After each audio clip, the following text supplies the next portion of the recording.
2007 Toyota Corolla cruise control switch replacement.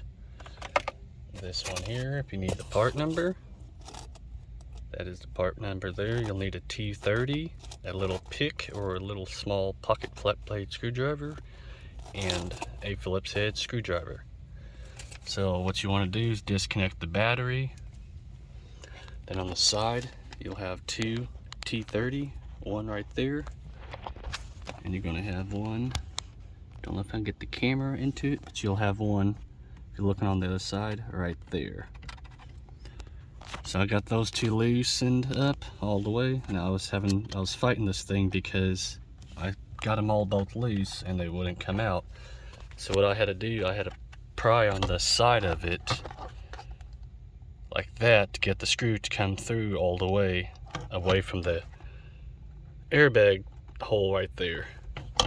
So after you get that finally out, you want to be careful not to tug on it too hard, but you'll have two connectors. What you want to do is pull the middle piece upwards, then you can pull the actual connectors out. So this is what it looked like, and like I said, I just used a pick. I went underneath of it and just pushed up on it. Now you can remove the connector one by one. Alright, after you get that unplugged, you'll have two Phillips head screws, one there and one right there, and that will take off the cruise control.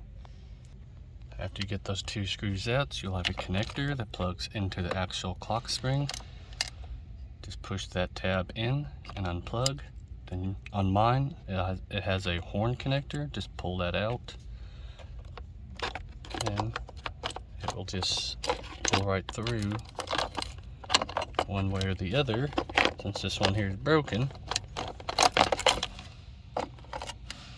Now I noticed on mine versus the old, the new one, it does not have this horn connector, so I'll need to transfer that over